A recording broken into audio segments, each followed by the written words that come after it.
We're going to start on comparing and ordering integers. That just means putting them in order or deciding which one is bigger and which one is smaller. That's all we're working on today. And to be honest with you, I don't think you're going to have a lot of trouble, but you do need to focus just to make sure that you understand how to look at them. So if you'll open up your foldable, I have this little note for you there on the far left-hand side. So how to compare integers, how to decide which one is bigger. First, you can just picture a number line or draw one, whichever is easier for you, and decide which one will be farther on the right. The one that's farther on the right is going to be, how about bigger? The one that's farther on the right is the bigger one, okay? Or larger, as we have right here. So that's really all you have to think about. The farther to the left, the smaller. The farther to the right, bigger. I think we need to say that. The farther to the left, smaller. The farther to the right, bigger. Okay? And that's really all there is to remembering this. Now the key is, where do they fall on the number line? So I gave you this little example. I said go ahead and picture a number line. So in this case, we drew a number line, and we're going to put these numbers on the number line, and then we can decide which ones are bigger. Okay, so let's look at this. Let's start with them just one number at a time. So the first number is the number 5. Okay, so let's put a dot on the number line. If I can get my thing to work here. Maybe not. There we go. Okay, so we'll put a dot right here. This is the number 5. Just write it above, even though it's below. That way you'll know that's what we were marking. Okay. And then we're going to put the number 3. So put a dot, write the number 3 above it, cross it out. Which one are we going to do next? Negative 4. Which one are we going to do next? 0. Which one are we going to do next? Okay, now it gets a little bit trickier because we have some fractions. Now let's think about the next one. The next one says negative 1/2. Now I have a question for you, and you got to think about this. Is negative 1/2 between 0 and negative 1? Or is it between negative 1 and negative 2? I'm going to say it again. Just think about the question. Is negative 1/2 between 0 and negative 1? Or is it between negative 1 and negative 2? Anna? It's between 0 and negative 1. Because if we were to label 1/2, don't mark this, I just want to show you. If I was to put 1/2, I would put it right there, right? So negative 1/2 is going to be in the opposite location. Occasionally people will try to put it between negative 1 and negative 2, which is why I asked you that question. But it's 1/2. It's smaller, or bigger actually, than negative 1. Okay? Now, same thing for negative 3 and 1/2. Between which two numbers does negative 3.5 fall? Think about it. Between which two numbers does negative 3.5 fall? Abby? Between negative 3 and negative 4. Excellent. Between negative 3 and negative 4, right here. So negative 3.5 falls right there. Okay, that's really the only place where people usually make a mistake here, especially if you have a number line. Okay, just one second. Okay, so if I asked you which one is smaller, negative 3.5 or negative 1/2, which one would you say? Negative 3.5, farther to the left. Which one is smaller? Negative 4 or positive 4? Negative 4. Which one is smaller? Negative 2 or positive 2? Negative 2. Remember, they're all to the left. As a matter of fact, we could make a rule that says every negative number is bigger or smaller than every positive number. Which one? Smaller. Every negative number is smaller than every positive number, right? Because on the number line, all the negative numbers are that way and all the positive numbers are that way. Okay? One second. Sometimes I remember it like this. when it's positive numbers, I know about those. I know how to make bigger, smaller. That's not really a problem. The negatives get a little trickier. And if you can think of it, it's just the opposite. So if I have -2 and -4, or let me go backwards. If I have +2 and +4, which one's smaller? 2, right? But if I have -2 and -4, which one's smaller? -4. It's just the opposite. So you can kind of think of it as just the opposite. Once you get into negatives, it's just the opposite of the order you would do for positives.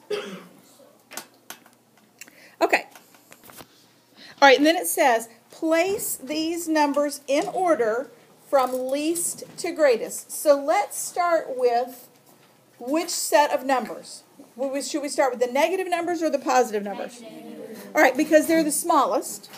So let's do this. Let's make 2 groups. I'm going to put a line right here, and I'm going to put negatives right here, positives right here.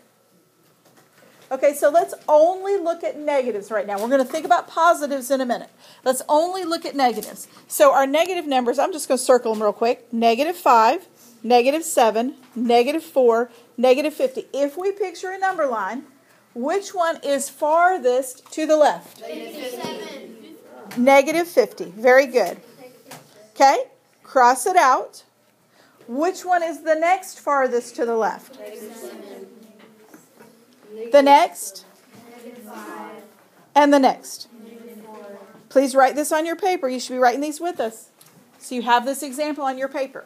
Okay, do you see what we did? We just went in backwards order. If these were positives, 50 would be the biggest, 7, 5, 4. But they're just the opposite because we're in negatives. And then we'll do our negatives. So which one, do we have one that is not negative or positive? Yeah, it's 0. So let's just put it next. That one doesn't count in either category. So even though I have it kind of on the negative side, it's still not negative. It's just 0. All right, and then let's do the positives. Which one's going to come next? 1. Cross it out. Cross them out as you go. It makes it easier to see. Which one's next? 5. Is there a 5? No, 7. I don't see a 5. There's a -5. And then 12. Okay, so we have now placed them in order from least to greatest. And if you think about it, if you looked at these and just said, does this look backwards? Yes, it does. Does this look right? Yes, it does. That's your way to check. And are all the negatives over here and all the positives over there? I have this set for you on your paper. It's got 1, 2, 3, 4, 5, 6, 7. It's got 7 numbers. Would you make 2 categories, 2 groups, negatives and positives, and put those in order from least to greatest? And we'll talk about it in just a minute. Okay, so this is the order they should be in when we're listing them. Now look, what if they had asked us to list them from greatest to least? What if they had asked us to list them from greatest to least? What would you have done? How would you have solved that, Anthony? Like opposite. Okay, so could you have listed them out like this and then just turned them all around? Yeah, you could. You could also do something else. What is there anybody else who would have done it differently than that? No? Okay. All right, so that's probably what I would have done. Yeah, Ramon, what would you have done?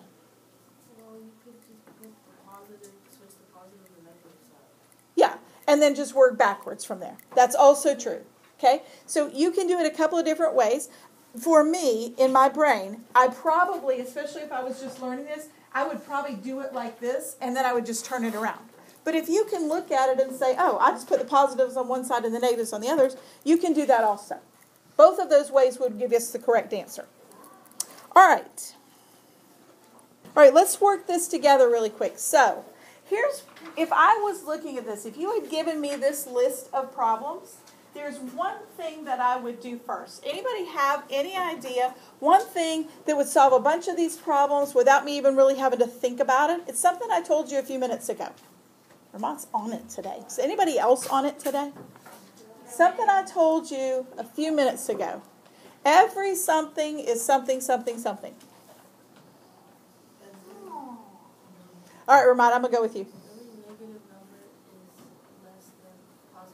Yeah, every negative number is less than every positive number. So I would look at all the ones that have a negative and a positive, and I would mark those. So number 1 has a negative and a positive, so which one's bigger? That one. Okay, write it on your paper. Okay, now how about number 3? It's not a negative and a positive, but it's a 0 and a negative. So which is bigger, 0 or a negative? 0 always. So we can do that one. How about number 4? It's a positive and a negative, so we know that one is bigger. Okay, how about number 7? Which one's bigger? 1/2 as opposed to negative 1/2. How about number 8? 4.1, right? Because it's positive and negative 8 is negative. And how about number 10? Number 10. Yeah, number 10 is the same thing. Okay, now we have a few left to go, and we'll talk about those in just a second. But that eliminated a lot of them, didn't it? Okay?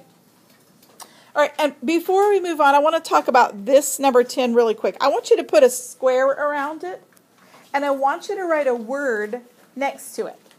I want you to write the word opposites. We're going to talk more about these later.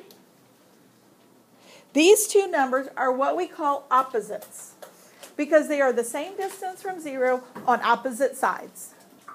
And we're going to talk about that more later, but I just wanted you to write that down so you have that in your head.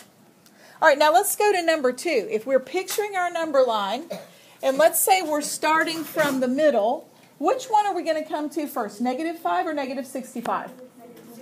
I'm sorry, negative 55. Which one? Yeah, we go this way, we'll come to negative 55, then we will eventually come to negative 65. So which one is bigger? Negative 55. Remember, the farther to the right, the bigger the number. Remember, if we're going this way, we'll come to negative 55, then negative 65. Farther to the left, it's smaller. Farther to the right, it's bigger. All right, 10 and 25, which is bigger? 25. You know that one. That's number 5. Okay, now how about number 6? It's a little tricky, but they are both positive. So what could we do to solve this one? You could do The butterfly thing, right? So we'll go 1/4, 2/5. 1 times 5 is 5. 4 times 2 is 8. Which one's bigger? 8. 2/5, right?